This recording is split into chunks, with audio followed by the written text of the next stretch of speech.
TV chefs are everywhere. Have they become celebrities? Today's guest, Han Palcu-Chang, can help us understand it all. Han, welcome to the spotlight.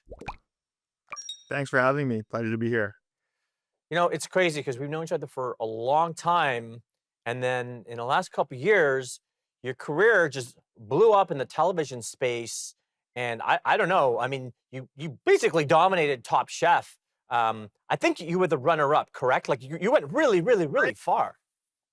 yeah, I made it to the finals. I think I have the I don't know what you want to call it, the dubious distinction of winning the most challenges leading up to the final and not actually winning the whole competition. I kind of crashed and burned in the last episode, but I had a pretty good run that I'm quite proud of. You're kind of like Hillary Clinton. You won the popular vote. You got screwed by the Electoral College. Yeah, I'm not gonna say that outright, but that's kind of how I felt anyway. That's good. I I said. don't want to blame any good news. Well, Yeah. I was pulling for you. Look, it's pretty cool, right? Because like I've known you to be a chef for many years and a very good one. And I've tasted your food and it's excellent. You're very creative. You're good. You're a good dude. You know, it's nice to see. You deserve the success. But what was it like? Like, how did that happen? The whole Top Chef thing, and then what was it where you got so far? You won the Yeah, popular so vote, popular vote. I'm sticking to that. You're really pumping my tires here. I love it. right? Um, so previous to Top Chef, I'd actually spent 2 years trying to make a transition to into finance, Wow. because I had a new kid Hmm. and we are just trying to find a different way to parent and be around my kid without being in a restaurant for 16, 17 hours like I had Mhm. been for the last 12, 15 years. Wow. But I had slowly started building a social media following while I was doing finance, and that was based on food. And one of their casting directors found my social media account, reached out to me, and casting process began. And one thing led to another, and then I was on season 11. So they reached out to you. Yes, casting director found me through Instagram. Amazing. Were you showing off your abs? I know you have abs. It hurts me, but I know you have those. No, no, no, just the flowing locks. That usually does it, you know? Okay. The abs are for the wife. Well, okay. Well, we'll talk about that offline. Um, so Top Chef, it's amazing. And since then, it's not like you've stopped, right? So how did that change your career? So, it was, I'll say, like, because I live in a remote community, I moved from Toronto to a small island, named Salt Spring Island in BC. It's only 12,000 people. Wow.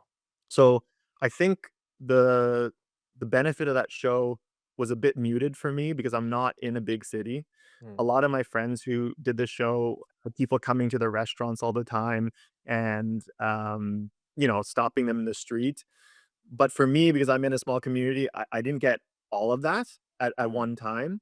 Um, but that being said, it has been a really good piece of my resume, Hmm. so when I'm trying to reach out for brands or brand partnerships or projects, it's been really helpful. And I just connected with a lot of really amazing chefs that were awesome at what they did and super passionate, and that was a gift in itself. Yeah, but look, you're a good-looking guy. Okay, you're good at what you Okay, okay, do. No, you are, and you're you really are, and you're a good person with a great personality, right? So all these things make sense. We only have a minute to the break, but so are you an influencer now? Like, have you gone from kind of like chef to like chef influencer? Like, where's your career sit right now? yeah, I have to say that I'm guess mostly an influencer now. I've Okay. got over 220,000 over the Wow. followers over the 4 main social media platforms, and I generate a lot of my income through ad partnerships and brand deals, so I guess, as painful as it is for me to say, as somebody who really, slogged it out and enjoyed slogging it out in kitchens, I guess I am an influencer It's now. not painful, dude. It's amazing. It's amazing, and it's like you're feeding your kid, and you get to spend more time with your family. I mean, I don't know. I think it's a Totally. really inspirational story. You're half Asian like me. I mean, Half Asian, that's it. The it's great.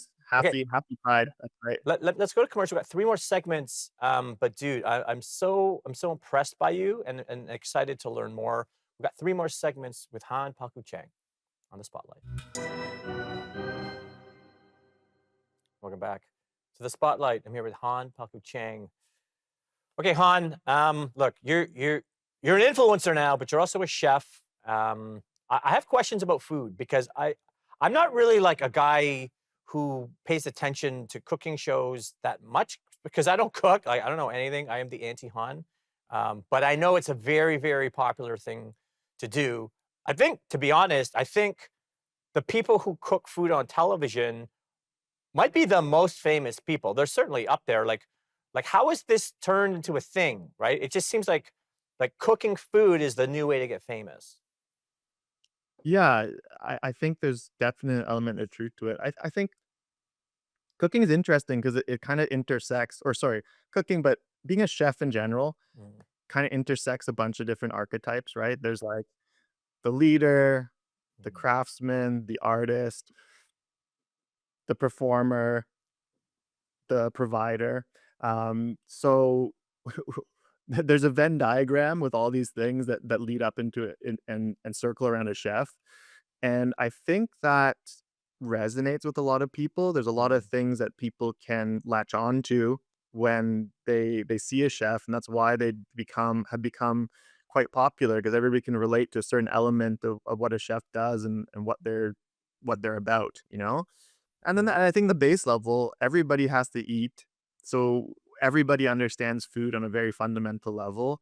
And then you have an added reality that a lot of people's best memories are those based around food, right? Whether it's around your grandmother's kitchen or your mom making you a special birthday cake or whatever it is, you know, most people's top 10 memories, I'm sure there's one of them in there that involves food, right? So, um, it's just one of these professions that really resonates with a lot of people. Well, yeah, and now you're like this big influencer. So, like, what kind of messages are you getting? Like, is it people like they want recipes, or they're just like obsessed with you, or they just want to watch you cook things slowly? Like, like what's going on? 99% topless cooking pics, you know, that's what I they want. figured. Yeah. No. No, you know what? 99% of people are super supportive and they're just really into the food that I'm sharing and want the recipes, and it's mostly very wholesome, innocent, and then Mm. you get the occasional weird thing that happens, but for the most part, that the interactions are positive and it's been quite a gift, you know, to connect with these people online. But it's nice too because, you know, you're still the authentic guy that I remember from meeting you years ago. We've seen each other at many like, events and all kinds of places, right? Yeah, But sometimes I've been in this industry for over 30 years, and man, sometimes people get the kind of attention you get almost out of nowhere. Not out of nowhere because you earned it, but it was kind of new, right? Like you're sort of like chef guy, and then now you're like TV influencer, all this stuff, and then some people just they turn into jerks, but you didn't, and it's nice to see. Let's talk a bit more about food, because here's another thing. I want to get your take on this. Maybe it's a weird question, but I want the answer because I really do want the answer. People are always taking photos of their meals on Instagram. It drives me nuts. You know, I don't really date that much. Sometimes I date, and then we'll be at a restaurant. They'll take a picture. Hold on, Instagram.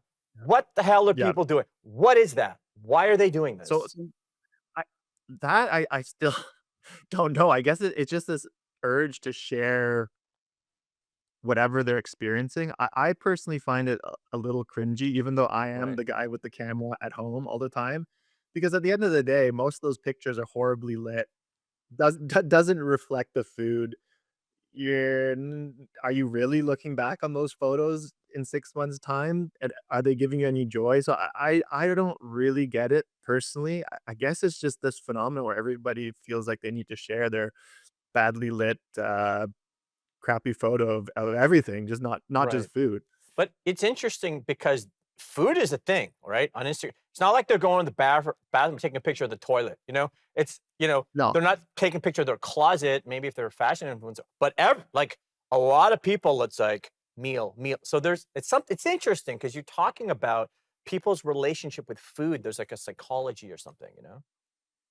No, totally. I mean, I like I said, in the previous segment, I just think food resonates on a very basic level with a lot of Mm, people, and it's something that you can connect with people on many different levels. Maybe that's a crappily lit photo. Hopefully, that's not the only way, but a mm, lot of times that manifests in sharing, breaking bread at the table with mm. people, and I think that obviously has way more value than the crappy Instagram photos. For sure. Okay, we've got 2 more segments with Han Palcu-Chang on the spotlight. Welcome back to the spotlight. I'm here with Han Palcu-Chang. All right, Han, let's talk the food business, of which I know absolutely nothing about, but I know you do. And it's interesting because you've been a chef for many years, you're an influencer for many years. You seem to do like a lot of different things, but it seems like everything kind of revolves around the food business, shall we say? So let's start right there. Like, what are the most lucrative areas of the food business? Maybe instead of lucrative, emerging, interesting, whatever you think. Let's talk about the food business. Totally. I mean, the food business, look, I think the most important thing to know is that there's a million easier ways to make money Hmm, than in food as a rule, right? Most restaurants, you're talking about a profit margin of between 2, 5, 6%, right? That is considered a good profit margin. hmm, So your space for error, your ability to withstand economic downturns, your ability to take not f- sorry to take reservations that aren't full is very minimal, right? hmm. So it's an industry of fine margins, um, and there's no question that what I've moved into now, which is influencing, is many, many, many multiples better in terms of your return on investment, uh, because, you know, I can spend a day or 2 doing a branded reel, and I can make anywhere between, 2 and $7,000 of pure profit, right? Wow. That's just not ever gonna happen in a kitchen. I Mm, cooked professionally and led kitchens for 12, 13 years, and the most I ever made in the restaurants that I worked at was like 65 grand mm. Canadian, right? So it's not it's not an industry that makes a lot of money. So that's the high level that everybody needs to know for sure. Look, I appreciate the honesty, especially you're like giving numbers and like not everybody would do that. But I mean, again, it shows the integrity that I've always known you to have. So let's talk a bit about the relationship then between, okay, you're a chef. Now you're also an influencer. So, is there I mean, you because sounds like you're making good money doing influencing, but you did start as a chef, right? So obviously you have a love for prepare and I remember you too, like there was an event, you cooked everything. You love people too, right? Like I think you love to like nurture people, nourish people, feed people. So what's that relationship like? Because you could just be this influencer guy, but obviously there's that part of you that wants to nourish. Yeah, of course. I mean, the reason I got into cooking was to cook for people, right? Mm, Like that is why I did it. So that's always part of me, and that's always really important. mm, And I actually don't have the full answer to that question yet because I'm still trying to fully navigate a transition because you're right, when I'm influencing, I'm doing a recipe online. I'm not actually cooking for somebody. So there mm, is there is that hole in me that's still not filled. The way that I've navigated that so far is, taking the occasional private dinner, cooking for small catering events, doing events in the city with my friends and, doing pop-ups in their restaurants. So I mm. try to keep that alive in me, but at the same time, it is the trade-off that, I had to make because ultimately I can't really be the dad that I wanted to be working 16, 17 hours in a kitchen. So the influencing is good for now and it's definitely gratifying its own way. Well, it's interesting too, because you can't just like cut out the part where you worked in restaurants for 12 to 15 years and go right to the food influencing, which I think a lot of people are trying to do, right? It's like you put your time in, you know? Yeah, of course. I mean, I was just teaching at a local professional culinary school in Vancouver, and so many people were just asking me like everything about influencing, right? Like, how do I Mhm. become an influencer? And I was like, guys, you have to understand that people are into the food I'm sharing because I dedicated 12, 15 years of my life working in the best restaurants possible. There's a skill set behind Mhm. the things I'm sharing that y'all don't have yet, you know? Um, Not to totally discourage people going to there, but you have to also be honest about your value proposition and what you're giving people when you actually start sharing things online because it's a very saturated market, so you need to be offering some type of quality, and as a rule, that's not gonna happen straight out of cooking school. Well, and look, and let's talk Top Chef Canada. And I do have to go to commercial, but you don't just win all those challenges if you don't know how to cook. Okay, so we got one more segment with Han Palcu-Chang on the spotlight.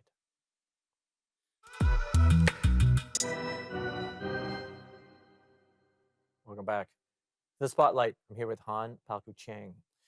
Okay, Han, I do want to get into what you're going to do next, but look, for sure, there's going to be people who kind of want to be you. You know, maybe they want to be a chef, maybe they want to be a food influencer. In a way, I actually view those two things as very connected. But what advice would you have for somebody who kind of like looks up to you? They're just starting their career. What would you tell them to do? Yeah, I get these questions a lot because I'm in a professional culinary schools often teaching, and the answer is the unsexy one, right? It's showing up early to your shifts. It's taking on as much responsibility as possible to increase your skill set as fast as possible.